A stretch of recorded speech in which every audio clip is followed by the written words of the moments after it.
పశ్చిమ గోదావరి జిల్లా తాడేపల్లిగూడెంలో జనసేన పార్టీ ప్రచారాన్ని ముమ్మరం చేసింది. తాడేపల్లిగూడెం ఎమ్మెల్యే అభ్యర్థి బొలిశెట్టి శ్రీనివాసరావు నందమూరిలో శ్రీ వెంకటేశ్వర ఆలయంలో పూజలు నిర్వహించిన అనంతరం కార్యకర్తలతో భేటీ అయ్యారు. గ్రామ ప్రజల సమస్యలను బొలిశెట్టి శ్రీనివాసరావు అడిగి తెలుసుకున్నారు. ప్రతి ఇంటికి వెళ్లి జనసేన సిద్ధాంతాలను, మేనిఫెస్టోలోని అంశాలను వివరించారు. తాడేపల్లిగూడెంలో షార్ట్ సర్క్యూట్ కారణంగా నష్టపోయిన బాధితులకు 30,000 రూపాయల ఆర్థిక సహాయం అందించారు. జనసేన పార్టీ పేదలను ఆదుకున్న పార్టీగా ఉంటుందని బొలిశెట్టి శ్రీనివాస్ అన్నారు.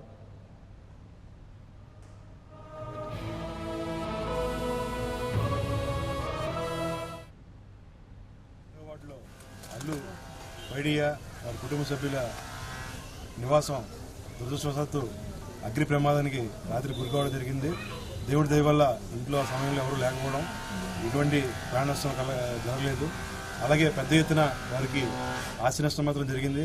దానికి తాడేపల్లిగూడెం జనసేన సమన్వయకర్త ఎమ్మెల్యే అభ్యర్థి శ్రీ బొలిశెట్టి సింగ్ గారి ఆధ్వర్యంలో ఈ రోజున 20,000 రూపాయల నగదు, అలాగే నెలకు సరిపడా బియ్యం, కూరగాయలు, బట్టలు అన్నీ కూడా జనసేన పార్టీ తరఫున బొలిశెట్టి సింగ్ గారి ఆధ్వర్యంలో ఈరోజు ఇవ్వడం జరిగింది.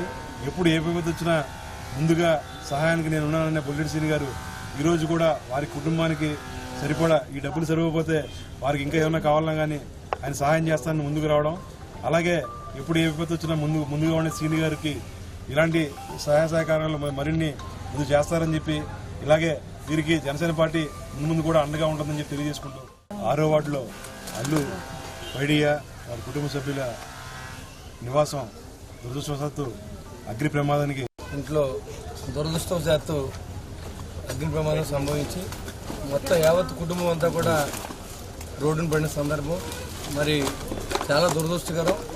ఈ తాటాగిల్లో ఉండడం వల్ల పనికి వెళ్ళిన తర్వాత ఏం జరిగిందో పాపం తెలియని పరిస్థితుల్లో నిరాశ్రయులుగా ఉన్నారు. మరి స్వచ్ఛంద సేవా సంస్థల నుంచి కూడా వీరికి సహాయం అందించవలసిందిగా నేను అర్థిస్తూ ఉన్నా. మరి మా తరఫున ఏదైతే పవన్ కళ్యాణ్ గారు లేని వారిని ఆదుకునే విధంగా ఈ పార్టీని ముందుకు తీసుకెళ్తూ ఉన్నారు. నేను అలా కాకుండా కూడా ఎప్పుడు కూడా ఇలాంటి కుటుంబాలకు ఆదరించాలని ఆలోచన ఉన్న వ్యక్తిని కాబట్టి తప్పనిసరిగా నిరాశ్రయులైన వీళ్ళందరూ కూడా ఇమ్మీడియట్గా ఈ పాకలను మళ్ళీ సరి చేసుకునే విధంగా మా పార్టీ తరఫున నేను వాళ్ళకి ధన సాయమే కాదు, మాట సాయం కాదు, వారికి ఏం కావాలో చేయడానికి సిద్ధంగా ఉన్నాను. రేపటికే ఆ ఇల్లు వాళ్ళు చేసుకునే విధంగా ఏర్పాట్లు చేస్తాం. అవన్నీ కూడా వాళ్ళకి తెలియజేసాం. ఇంకా ఏదైనా అవసరం ఉంటే మేమందరం కూడా మీతో ఉంటామని చెప్పి, మీ కష్టాల్లో మేము పాల్పంచుకుంటామని చెప్పి కూడా తెలియజేస్తా ఉన్నాం. మరి తప్పనిసరిగా దురదృష్టకరం ఇలాంటి సంఘటనలు ఎప్పుడు జరగకూడదని, మరి ఈ కుటుంబాన్ని భగవంతుడు కూడా ఆదుకుని సమాజంలో ఉన్నటువంటి వ్యక్తులందరూ కూడా ఇది రాజకీయంగా కాకుండా రాజకీయ కోణంలో ఆలోచించకుండా సాటి మనిషి కష్టాన్ని మనం దృష్టిలో పెట్టుకుని వారిని సహకరించవలసిందిగా. For more updates, please subscribe 99 TV Telugu.